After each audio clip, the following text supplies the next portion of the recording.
आपको पता है जब ये बीमारियां जब आ जाती हैं तो उसको कॉस्ट ऑफ उसको मैनेज करने की कॉस्ट क्या हो जाती है? एक बहुत स्टनिंग डेटा जो है हम आप आपके साथ यहाँ पर शेयर करना चाहिए। सबसे पहले ये इम्पेक्ट करती है इंडिविजुअल। अगर मेरे को अगर लाइफ स्टाइल कंडीशन हो चुकी है कोई, तो सबसे पहला इम्पैक्ट किस पे होगा? मेरे पे, मेरे पर्सनल इम्पैक्ट। पर्सनल इम्पैक्ट क्या होगा? Again depression.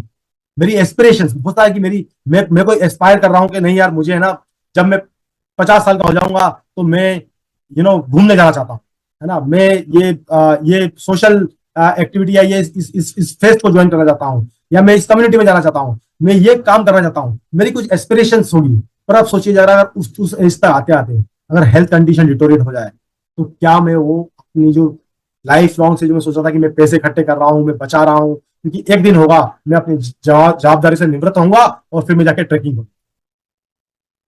क्या होगा अगर उस समय में कुछ ऐसी बीमारी से ग्रसित हो गया और ऐसे कुछ मेडिकेशन में आ गया कि डॉक्टर मुझे बोल दे कि आप हाई हिल पर नहीं जा सकते, जहां ऑक्सीजन की कमी वहां नहीं जा सकते, है ना, आपको स्टेयर केस चढ़ना मना है, राइट।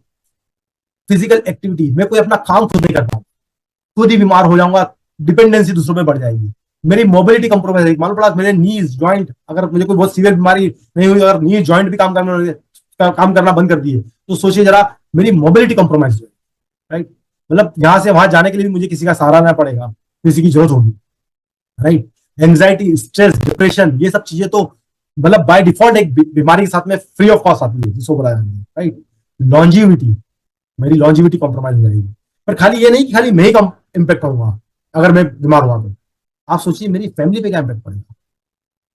जो लोग अपना कुछ मतलब फैमिली में जो अपना कुछ काम कर रहे होंगे, है ना, वो कुछ अपने किसी बिजनेस एक्टिविटी होंगे, उनको सबसे पहले मुझे अटेंशन देना पड़ेगा, कि नहीं, उनको लगेगा कि नहीं यार, इसको भी अब ध्यान रखना है ना, इसके लिए ये सारी चीजें करनी होगी, तो उनका एक अटेंशन डिवाइड हो जाएगा। ऑफकोर्स उनका जो टाइम होगा, इंपॉर्टेंट टाइम, जो कि वो कुछ अपनी अपनी अपनी अपनी ग्रोथ में, अपने काम में लगाना चाहेंगे, उनको लगेगा कि मुझे इसमें से कुछ पोर्शन ऑफ टाइम अब मुझे यहाँ भी स्पेंड करना पड़ेगा, इसके अर्जुन के साथ में भी रहना पड़ेगा, क्योंकि इस समय इसको मेरी जरूरत है। और देखिए टिपिकली क्या होता है, जब हम लोग एज अ फैमिली हम लोग है ना बीमार भी होते हैं, तो हम बड़े पॉजिटिव माइंडसेट के साथ में हम ये बोलते हैं कि नहीं ठीक है, हम लोग पॉजिटिव रहेंगे, हम लोग ठीक हो जाएंगे, हम लोग टीम रहेंगे।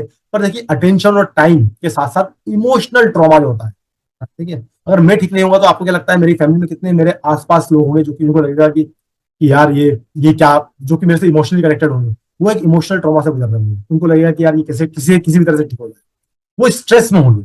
तो मैं तो बीमार हुआ ही, मैं तो स्ट्रेस में रहा ही, पर मेरे कारण से मेरी इमीडिएट फैमिली भी बहुत ज्यादा इम्पेक्ट होगी। और ये हम सबके लिए लागू होता है, ये हम सब जितने भी लोग यहाँ पर हैं, हम सब लोगों के लिए लागू होता है।